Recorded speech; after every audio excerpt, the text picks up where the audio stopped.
ನನಗೆ ಈಗ one side story ಕೇಳಿದ್ದೀನಿ. ಫಾರೆಸ್ಟ್ ಅವ್ರು ಏನು ಹೇಳ್ತಾರೆ ಅಂದರೆ ಹೇಳಿದ್ರೆ 5:30 ಬೆಳಗಿನ ಜಾವ 5:30 ನಾವು ಹೋದಾಗ ಕಾರ್ಯಾಚರಣೆಗೆ ಹೋದಾಗ ಇವರು ಬೇಟೆಯಾಡಿ ಮಾಂಸನ ಹಂಚ್ತಾ ಇರೋ ಟೈಮಲ್ಲಿ ನಾವು ವಾರ್ನ್ ಮಾಡಿದ್ವಿ, ಅವರು ಫೈರ್ ಮಾಡೋಕ್ಕೆ ಶುರು ಮಾಡಿದ್ರು. ಸೊ ನಮ್ಮ ಇದಕ್ಕೆ ಮಾಡಿದ್ವಿ ಅಂತ ಅವ್ರ ಸ್ಟೋರಿ ಹೇಳ್ತಾರೆ ಅಂಥದ್ದು.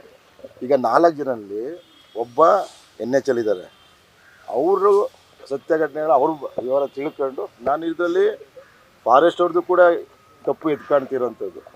ಅವ್ರು ವಾರ್ನಿಂಗ್ ಮಾಡಿ ಏರ್ ಫೈರ್ ಮಾಡಿ ಮಾಡ್ಬೋದಿತ್ತು, ಬಟ್ ಇದು ಆಗಬಾರ್ದಿತ್ತು.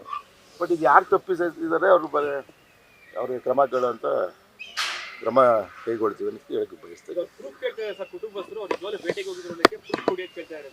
ಅಲ್ಲ, ಅವ್ರು ಹೇಳೋವಂಥದ್ದು ಸರ್ 5:30 ಬೆಳಿಗ್ಗೆ ಅರಣ್ಯ ಪ್ರದೇಶದ ಅಂದರೆ ಏನು ರಿಸ್ಟ್ರಿಕ್ಷನ್ ಏರಿಯಾ ಇದೆ ಅದಕ್ಕೆ ಹೋಗಾಗಿ ಏನಕ್ಕೆ ಹೋಗಿದ್ರು ಅಂತ ಫಾರೆಸ್ಟ್ ಅವ್ರಿಗೆ ಕೇಳ್ತಾರೆ ಅಂಥದ್ದು. ಬಟ್ ನಾವು ಒನ್ ಸೈಡ್ ಸ್ಟೋರಿ ಕೇಳಿರೋಂಥದ್ದು. ಈಗ ಅವ್ನು ಯಾರು ಗಾಯಾಳು ಇದ್ದಾರೆ ಅವ್ರ ಬಗ್ಗೆ ಏನಕ್ಕೆ ಹೋಗಿದ್ರಿ ಅಂತ ಗೊತ್ತಾದ್ಮೇಲೆ ಅದು ಯಾರೇ ತಪ್ಪಿದ್ರು ಅವ್ರ ಬಗ್ಗೆ ಕ್ರಮ ಕೈಗೊಳ್ತಾರೆ.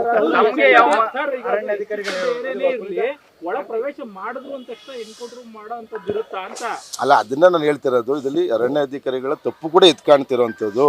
ಅವ್ರು ವಾರ್ನ್ ಮಾಡಿ ಫೈರ್ ಮಾಡಿ ಅದೇ ಗಾಳಿ ಗುಂಡು ಹೊಡೆದು ತರ್ಬೋದಿತ್ತು. ಆದರೆ ಅವ್ರು ಏನಕ್ಕೆ ಮಾಡಿದ್ರು ಅವ್ರು ಹೇಳೋದು ಅವ್ರು ಫೈರ್ ಮಾಡಿದ್ರು, ಆದರೆ ನಾವು ವಾಪಸ್ ಮಾಡಿದ್ವಿ ನಮ್ಮ ಆತ್ಮರಕ್ಷಣೆಗೆ ಅಂತ ಅಧಿಕಾರಿಗಳು ಹೇಳ್ತಾರಂಥದ್ದು. ಅದಕ್ಕೆ ಹೇಳ್ತಿದ್ದು ನಾನು ನಮ್ಮ SP ಅವ್ರಿಗೆ ಮಾಡಿದ್ದೆ. ಏನಪ್ಪ ನಮ್ಮ ಬೆಳಗ್ಗೆ ಘಟನೆಗೆ ಗೊತ್ತಾದ ತಕ್ಷಣ ಅವರು ಈ ಥರ ನನಗೆ ವಿವರ ಹೇಳಿದಂಥದ್ದು.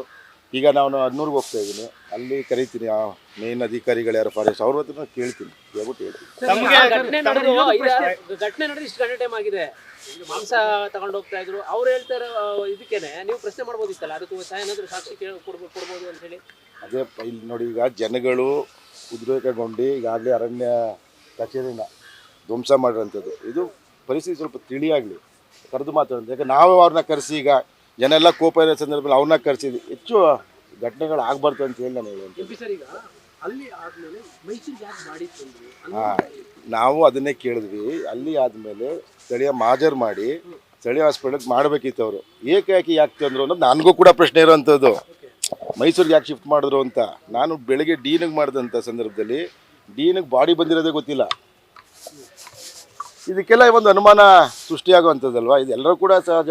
ಅದಕ್ಕೇನೆ ಹೇಳೋಂಥದ್ದು. ಈಗ ನಮ್ಮ ಉಸ್ತುವಾರಿ ಸಚಿವರು ಈಗಾಗಲೇ ಹೋಗಿದ್ದಾರೆ, ನಾನು ಕೂಡ ಹೋಗ್ತಾ ಇದ್ದೀನಿ, ಅಲ್ಲಿ MLA ಇದ್ದಾರೆ, ಆ ಅಧಿಕಾರಿಗಳೆಲ್ಲ ಇದ್ದಾರೆ. ಚರ್ಚೆ ಮಾಡಿ ಇದೊಂದು ತೀರ್ಮಾನ ಮಾಡ್ತಾರೆ.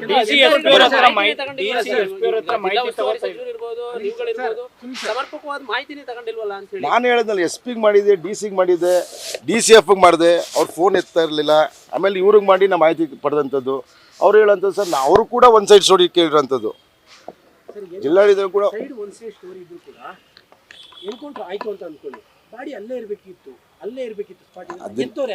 ಅದನ್ನೇ ಹೇಳ್ತಾ ಇರೋಂಥದ್ದು. ಇದೇ ಅನುಮಾನಕ್ಕೆ ನಮ್ಗೆಲ್ಲರಿಗೂ ಅನುಮಾನಕ್ಕೆ ಎಡೆ ಮಾಡಿಕೊಟ್ಟಿರೋಂಥದ್ದು.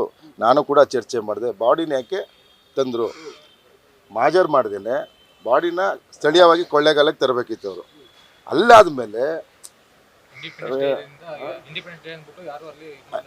ಅಲ್ಲಿಂದ ಇಲ್ಲಿಗೆ ತಂದಿರೋಂಥದ್ದು. ನಾವು ಕೇಳೋಣ, ಏನು ವಿವರಣೆ ಕೇಳೋಣ. ಯಾಕಂದರೆ ಪಾಪ ಅವರು ನಿಜವಾಗ್ಲೂ ಏನಕ್ಕೆ ಹೋಗಿದ್ರು ಅದು ಯಾರಿಗೂ ಗೊತ್ತಿಲ್ಲ.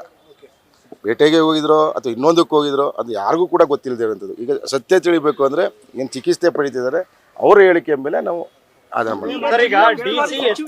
ಮಾಹಿತಿ ಪಡೆಯಲಾಗ್ತಿದೆ, ಆದರೆ ಅರಣ್ಯಾಧಿಕಾರಿಗಳು ಯಾರು ಕರೆಗಳು ಯಾರು ನೋಡ್ರಪ್ಪ, ಅವರು ಕೂಡ ಇಂಥದ್ದು ಏನಾಗಿದೆ ಅಂತ ಅವರು ಭಯ ಇರ್ತದೆ.